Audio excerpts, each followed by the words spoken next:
বাবারে চল। মা, মামা না বললো আমাকে ঈদের মার্কেট করে দিব। ঈদের মার্কেট লাগবে না, আমরা গ্রামে চলে যাই। ওরে বাবা রে বাবা, বাপ না এবার ঈদের মার্কেট? হ্যাঁ, এতই যদি ঈদের মার্কেট করার শখ থাকে, তার মারে কথা গেলে আরেকটা হাঙ্গাবো, একটা বাপ জুটাই দিতে, পরে তোমার বাপে তোমার মার্কেট করে দিব। তুমি এভাবে কেন কথা বলতেছো? এমনি কথা বলবো তোমাদের সাথে? হ্যাঁ, আরে যাইনি মহিলা, আপনার কি কোনো লজ্জা শরম নাই? এই যে এতবার যে আপনার ঝাড়ু জুতা পিটায় বাইর করি, তারপর আপনি ঘুরে বেটায় করেন, লজ্জা বলতে কিছু নাই আপনার? বোন, তুমি এভাবে কেন কথা বল? কেন কথা কইবো? হ্যাঁ, রাক্ষসী ডাইনি একটা মহিলা। কি আপা, কেমন আছোস? ভালো আছি, তুই কেমন আছিস ভাই? এই তো বোন ভালো। কি রে ভাই, কেমন আছোস? ভালো আছি, ভালো আছি মামা। এই তো আলহামদুলিল্লাহ। আসো ভিতরে আসো। হ্যাঁ,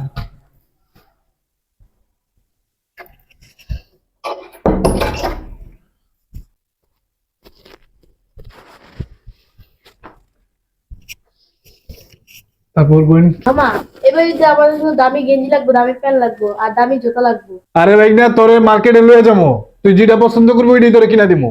আরে বেশি কথা কস। শোন ভাই, স্কুল বন্ধ দিয়ে দিছে না, শুধু মামার বাড়িতে যাবে, মামার বাড়িতে যাবে, মামাকে বলবে দামি জামা কিনে দিতে হবে ঈদের। অনেক কথা, আমার কান ঝালাপালা করে ফেলেছে, ওর কারণে এখানে আসছি, বুঝছস? আরে ওই ছোট মানুষ, বলবেই তো। আর আমি ওর মামা না, একমাত্র মামা আমিই তো। আর তোরা আসছোস, আমি অনেক খুশি হয়েছি।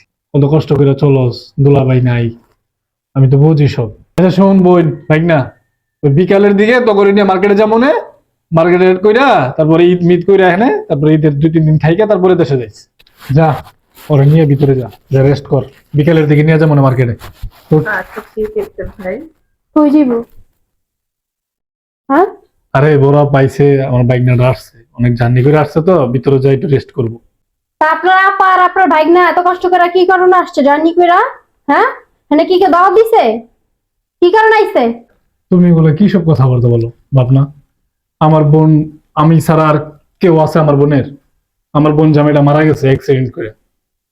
তুমি বুঝবো না এই বিষয়টা? আমি আর তুমি যদি না বুঝি তাহলে কে বুঝবো বলো? এত কিছু আমি বুঝতে চাই না, এত আজেরা কাহিনী বোঝার সময় নেই আমার কাছে। যেন থেকে তোমার বই নাইছে হেনা বাটা ট্রান্সফার করো, কোনো ভিতরে যাওয়া হইব না, কোনো রেস্ট নেওয়া হইব না। মানে কেউ দাওয়াত করে আনি নাই যে সোফার ভিতরে নিয়ে বহামো, খাটে নিয়ে হোয়ামো আমি? তুমি এইভাবে কথা বলতেছো কেন? এমনি কথা বলবো তোমাদের সাথে? হ্যাঁ, আরে যাইনি মহিলা, আপনার কি কোনো লজ্জা শরম নাই? এই যে এতবার যে আপনার ঝাড়ু জুতা পিটায় বাইর করি, তারপর আপনি ঘুরে বেটায় করেন, লজ্জা বলতে কিছু নাই আপনার?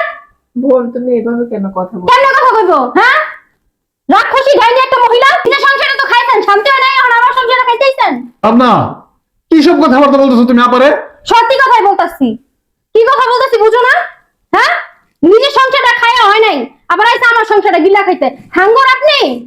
এগুলো তুমি কি বলতেছো? আমার স্বামীকে আমি খাই নাই, আমার স্বামী অ্যাক্সিডেন্ট করে মারা গেছে। আর এই পৃথিবীতে আমার এই ভাইটা ছাড়া তো আর তো কেউ নাই। আমার ভাইয়ের কাছে আসবো না তো আমি কার কাছে আসবো? তাই ঈদের আগে ভাইয়ের বাড়িতে বেড়াইতে আসছি। আপনি বেড়াই বেড়াইছেন না কে লেগে আইছেন আমি ভালো করে জানি, বুঝেন নাই? বাইরের কাছে হুদাহুদি আহেন না, বাইরে চেহারা দেখতে আহেন না, বাইরের কাছে আহেন রাক্ষসের মতো গিলবেন আর বস্তা করে লয়ে যাবেন, এই কারণে আহেন। কি সব কথাবার্তা বলতেছো তুমি ভাবনা? হ্যাঁ, আমার বোন বেড়াইতে আইছে, আমার বোন কিসের আমারে ফুতুর করতে আসছে? কি কথাবার্তা বলো তুমি এসব? চুপ করো, শাক দিয়া মাছ ঢাকার চেষ্টা করো না, বুঝছো? তোমার বোন এই বাড়িতে কেন আহে আমি ভালো করে জানি। নাইলে নির্লজ্জের মতো আয়া পরে, লজ্জা শরম নেই, অভদ্র মহিলা একটা, ফালতু রাক্ষসী ডাইনি আয়া পরে বাইরের কাছে আত্মাতার লেগা। জাকাত দিতে পারছ না, মানুষের কাছে গিয়া মানুষের দুয়ারে যেতে পারছ না, ভিক্ষা করে খাইতে পারছ না, ফালতু মহিলা। দেখো ভাবনা, ব্যবহার ঠিক দেখো ভাবনা, আমার আপা কিন্তু তোমার কথায় কষ্ট পাইতেছে। তোমার বোনের নাকে কান্দা, এটা আজীবনই কান্দে। অলক্ষী রাক্ষসী, বাইরান বাসা থেকে। কি হয়েছে? আমার বোন বাইরেব? আমার বোন কোথাও যাবে না, ঈদ করবে, ঈদের পরে তারপরে যাবে। কি কইলা? তোমার এই ডাইনি অলক্ষী মার্কা বই না আমার বাড়ি থাকবো ঈদ পর্যন্ত? হ্যাঁ, এক সেকেন্ড সহ্য করবো তোমার বোনেরে? আর এদের পিছনে তুমি 1 টাকা পায়ও খরচ করতে পারবা না, বইরা দিও না। তোমার বোন আমি রান্না করে খাওয়াইতে পারবো না, বুঝো নাই? তোমার বোনের চাকর না আমি, বের করে বাসা থেকে। দেখো ভাবনা, জন্ম মৃত্যুর মালিক উপরওয়ালা, আমার স্বামীকে আমি মারিনি। আর তুমি বারবার বলতেছো আমি অপয়া অলক্ষী, আমার স্বামীকে আমি মেরেছি। আমার স্বামীকে আমি মারি নাই। হয়তো আমার ভাগ্যে ছিল আমার স্বামী মারা যাবে, আমি এভাবে থাকবো, ওই কারণে। হ্যাঁ, আপনি বিধবা হইছেন, এখন আপনি চান আপনার মতো আমিও বিধবা হয়ে যাই, তাই না? আমার সংসারটা ভেঙে যাক, আপনার মতো আমিও রোডে রোডে ঘুরি, মানুষের দুয়ারে দুয়ারে যাই, ও লাখ খাই, তাই না? ভাবনা, তুমি এরকম ভাবে কথাবার্তা বলতেছো, মনে হয় যে তোমার বাপের বাড়ি থেকে টাকা পয়সা আই না তারপর আমার বোনের দিতেছি। মুখ সামনে কথা বলো। কথার মাঝখানে আমার ফ্যামিলি কারো টানবা না বলে দিলাম। আমার বাপের না খাইবো তোমার বোনের ওই যোগ্যতা হইছে? হ্যাঁ, ও, তোমার বাপের কথা বলছি আর তোমার কষ্ট লাগতেছে এখন, তুমি এখন প্রতিবাদ করতেছো, প্রতিবাদী হয়ে গেছো। আর আমার বোনের যে এতগুলা কথা বললা, অপয়া বললা, অলক্ষী বললা, আমার বোনের চোখে পানি আনাইলা, আমার কষ্ট লাগে না? তুমি জানো আমার এই বোন আমার জন্য কত কষ্ট করছে, কত পরিশ্রম করছে, নিজে না খায়া আমার বোন আমারে খাওয়াইছে। আমার ছোট্ট রেখে আমার বাবা মা মারা গেছে, সেই ছোট্ট আমি বাইজিৎ কুলে পিঠে করে আমারে মানুষ করছে, পড়ালেখা করাইছে। আমার এই বোনের জন্য আজকে আমি এই জায়গায়, আমার এই বোনের জন্য আমি আজকে একটা ভালো জব করতেছি, আমার অবস্থান আজকে ভালো। আমার এই বোন যদি না থাকতো আমি কবেই বেহালে চলে যেতাম। তুমি তোমার এই জবটা পাইছো তোমার যোগ্যতায়। তোমার বোনের চেহারা দেখা জবটা দেয়নি তোমারে। আমার যোগ্যতাটা অর্জন হয়েছে কিভাবে? ওসিলা তো আমার বোন ছিল। এই শোনো, এত বাচ্চা বাচ্চা চাই না তোমার সাথে আমি। তোমার বোনের বাসা থেকে বের করো। এরা আমি দুই চোখ খাইতে দেখতে পারি না। আমার আপা কোথাও যাবে না, এখানেই থাকবো। এইখানে থাকবো? হ্যাঁ, এখানেই থাকবো। লাইট ফেরতটা বের করুন তোরা খাই। থাক ভাই, আসলে যার স্বামী নেই তার কোথাও সম্মান নেই, তার কোথাও জায়গা নেই। একটা কথা কি জানো, স্বামী থাকলে, টাকা পয়সা থাকলে, আত্মীয় স্বজন সবার কাছে ভালো। আর যখন স্বামী থাকবে না, তখন আত্মীয় স্বজনের কাছে অলক্ষী অবয়া। স্বামীর ইনকাম না থাকলে তখন বোঝা যায় আত্মীয় স্বজনের কাছে তার মূল্য কতটুকু। স্বামী না থাকলে এই সমাজে মূল্য পাওয়া যায় না। আর আত্মীয় স্বজনের কথা তো বাদে দিলাম, আত্মীয় স্বজনের সামনে সুনাম করবে, পিছনে সমালোচনা করবে। আর ভাবনা তো পরের মেয়ে, তার কথা তো বাদে দিলাম। থাক ভাই, তোদের সংসারে ঝগড়া করিস না, আমি এক্ষুনি চলে যাই। বাবারে চল। মা, মামা না বললো আমাকে ঈদের মার্কেট করে দিব। ঈদের মার্কেট লাগবে না, আমরা গ্রামে চলে যাই। ওরে বাবা রে বাবা, বাপ না এবার ঈদের মার্কেট? হ্যাঁ, এতই যদি ঈদের মার্কেট করার শখ থাকে, তার মারো কথা গেলে আরেকটা হাঙ্গাবো, একটা বাপ জুটাই দিতে, পরে তোমার বাপে তোমার মার্কেট করে দিব। তুমি এভাবে কেন কথা বলতেছো? কিভাবে কথা বলবো?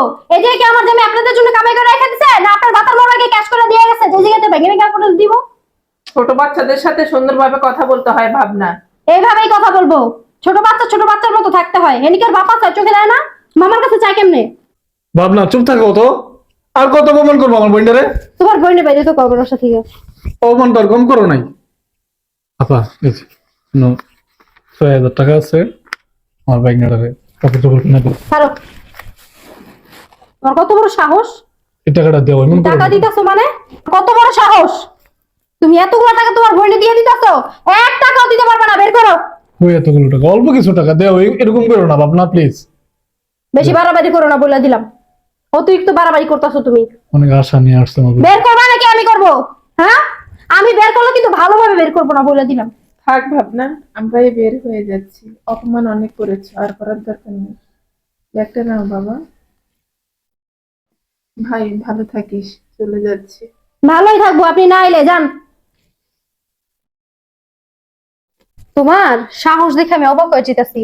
তুমি আমার সামনে এতগুলো টাকা বের করে দিয়ে দিছো তোমার বোনেরে। কই এতগুলো টাকা? আমার আগে পরে কত টাকা দাও? এতগুলো টাকা কত টাকা দাও আমার আগে পরে? লুকায় লুকায় বোনের টাকা দাও না? তুমি আমার সামনে এতগুলো টাকা দাও সাহস করছো, তার মানে তো অবশ্যই তুমি লুকায় লুকায় দাও। মোটেও তুমি এই কাজটা ঠিক করলা না। আমার বোনের চোখের পানি জড়াইলা। আমার বোনটা অনেক আশা স্বপ্ন নিয়ে আসছিল, আমার বোন এখানে ঈদ করবো, মার্কেট করে দিব। আমার বাইকনাটা কত স্বপ্ন নিয়ে আসছে, আমার মামা আমার মার্কেট করে দিব, নতুন জামা কাপড় কিনা দিব, জুতা কিনা দিব। আমারে কত করে বলছে যে মামা আমারে কিন্তু এবার নতুন জামা কাপড় কিনা দিবা। আমি আবার খুব আশা নিয়ে বলছি তোরে নিয়ে যাবো মার্কেটে, তোর যেটা পছন্দ হইব ওইটা কিনা দিব। চুপ করা। এত আশা তুঙ্গো? হ্যাঁ, আশার ভিতরে আগুন জ্বালাই দিমু। চিনো আমারে? তোমার বোন এবার আইছে, সুন্দর মতো বের করছি। এরপরও যদি আহে তোমার বোন আমার বাসার ত্রিসীমা নাও, তারপর দেখবা খারাপ কি জিনিস বুঝাই দিমু একদম।